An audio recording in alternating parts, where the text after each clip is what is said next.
to another episode of The Mask, and we are here today to talk about Disney Plus's new show, Moon Knight, starring Oscar Isaac and Ethan Hawke. This is the review from episodes 1 to 3, and it's not even going to be a review. It's going to be me giving you my take on the episodes. A little bit of a rant, but hopefully you're going to enjoy it. So, the general premise of this show is that you have Oscar Isaac that is literally living a simple, mundane life. And should I just say, he's got some weird British accent. He British. I do not know who chose for this character to be British, but he's British, right? And he literally works at the London Museum, and he's not even the tour guide. That's how sad his life is. He's not the tour guide. He is the one that sells sweets to the kids or the concession stand. Some bullshit like that. He also has this thing, right, where he wakes up and he's strapped to his bed, kind of like he sleepwalks, essentially.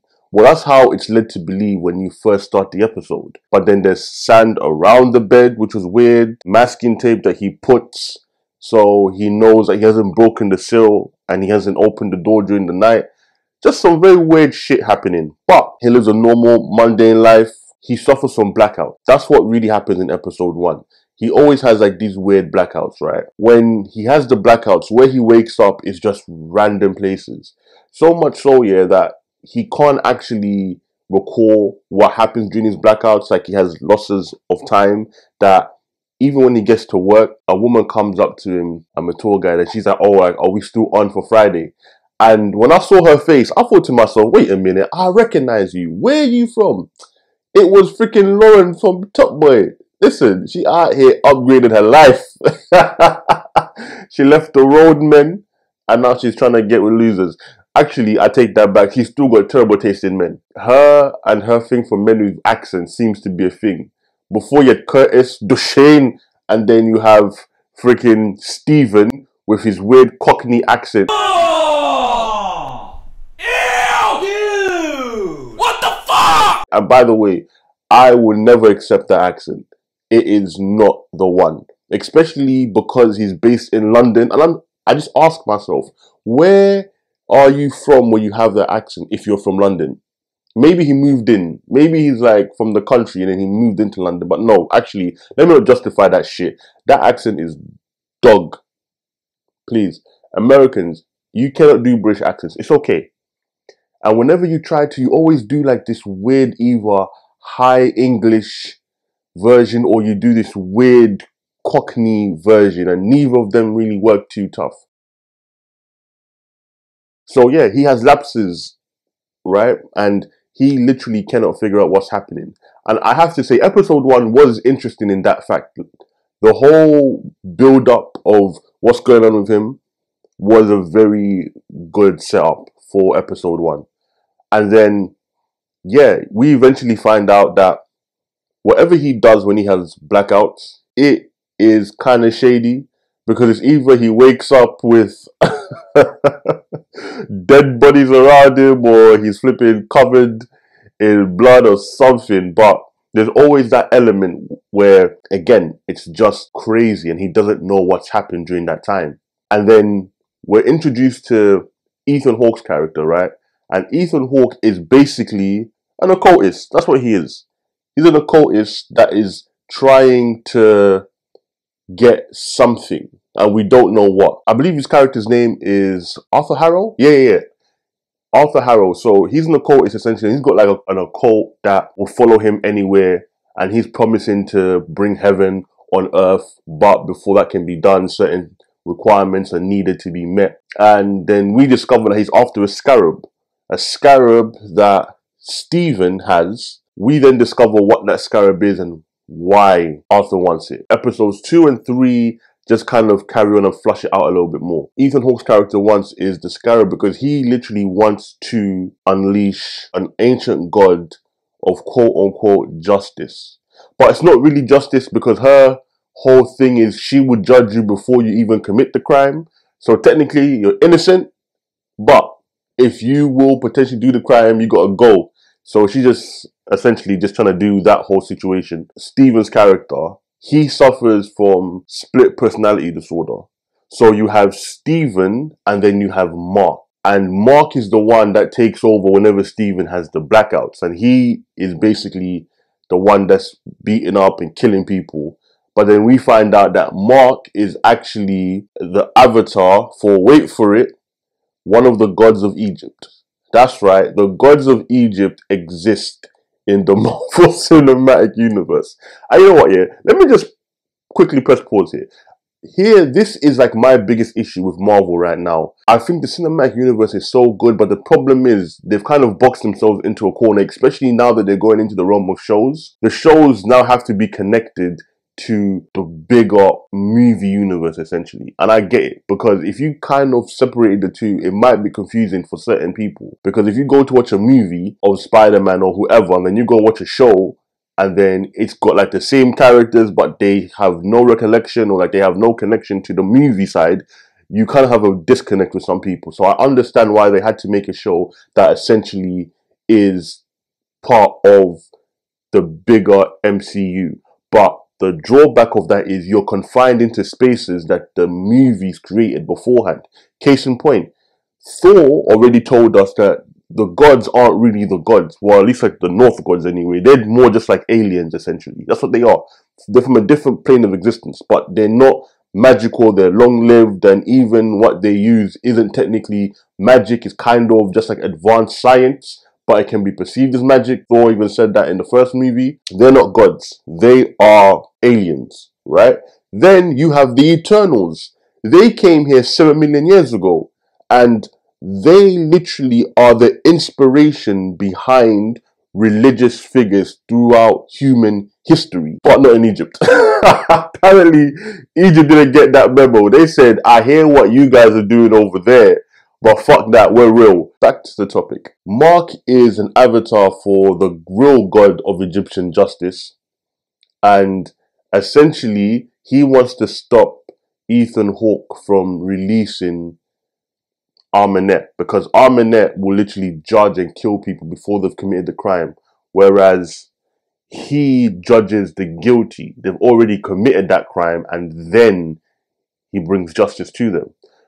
So episode 2 and episode 3 is us kind of following the story unfold in them trying to essentially get the pieces to get to the temple, because we find out that the actual scarab itself, it's more like a compass. It tells you where M.A.S.K's tomb is. Mark wants the scarab because he made a deal with the Egyptian god that if he served him after he's completed the mission, he'll finally be let go. So we don't know exactly like the true details of the bargain that they struck. We just know that something happened in the past. Mark was on death's door, and the god saved him and brought him back to life, or resurrected him. Something. We don't really know yet, but we are eventually going to find out. So, we then also find out that because Mark and Steven are like two separate people with their own lives, we then discover that Mark has a whole wife. Not even a girlfriend, or a side chick. He's whole married. And it's like she's been calling a burner phone, which whenever Mark takes over, he would call her to tell or give an update on what's going on. And we're now just moving through the episodes, trying to stop Ethan Hawke from getting to M.A.S.K's temple. Now, the one thing which I will say, just off the bat, I think visually this show is probably the best one that's come out for Disney. I think it's better than WandaVision. I think it's better than Falcon and the Winter Soldier. I definitely think it's better than Loki. Visually and action-wise, top tier. Like, top tier. Story, not so much. There's a lot of things that happen in this show which is, to me, is just a little bit redundant. It kind of feels like a lot of people don't use logic just so that they can make something else happen and to move the plot along. Especially when there's certain situations, for instance, Mark and Steven do not get along, right? Because again, different personalities, contrasting ideologies. Mark is a soldier, is a mercenary, he's a killer. Steven is just a regular person, and he is not okay with the stuff that Mark is doing. And as the story progresses, he discovers more of Mark's past and what he's been up to, right? Now, there is literally a scene, and this happens in episode 2, where they have been cornered by Ethan Hawke's people. They are going to kill Mark, Steven, and Mark's wife. But then they try to escape. She somehow knows about the suit. And by the way, only Mark can activate the suit. For some reason, because Steven doesn't know anything about the deal and the gods, he has no idea about this suit, right? So Mark can activate the suit. But unfortunately, right now in this situation, Steven is in control. So she's telling Steven, who she thinks is Mark at the time, to activate the suit. Again, Steven cannot do it, right? So instead, they run, and then he falls out of a building, and by instinct, he activates the suit. But mind you, the suit that he activates is not actually the suit. It's an it's just like a suit, but like with a makeshift moonlight mask. So it's a combination essentially of Mark and Steven, but it is Steven's version of the suit. And he's basically like the Moon Knight in the white suit that you saw on all the posters, which is cool. But at this point, you are facing a demon hound, and then he starts doing jokes. And I'm thinking to myself, this ain't the time for this, my guy. This is not even like regular stuff. Right now, yeah, people are dying, and this thing will kill you. This ain't the time to be doing weird jokes, and because of his accent in the suit, it just pissed me off even more. People do dumb stuff, but it doesn't make any sense within the context of what's meant to be happening. That even goes into episode 3. So in episode 3, he's lost the scarab. Ethan Hawke has it, so essentially he now knows where to find Arminet's tomb, right? Now, because of that, they decide to call a council. And the council is a council of gods, and there's 9 of them in total.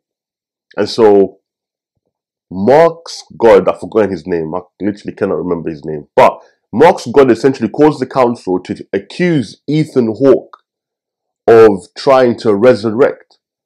But the weird part is, Ethan Hawke's in the desert. Ethan Hawke literally has the scarab, and he's got a whole party of people digging where her tomb is. And my whole thing is, so what? These gods can't see none of this.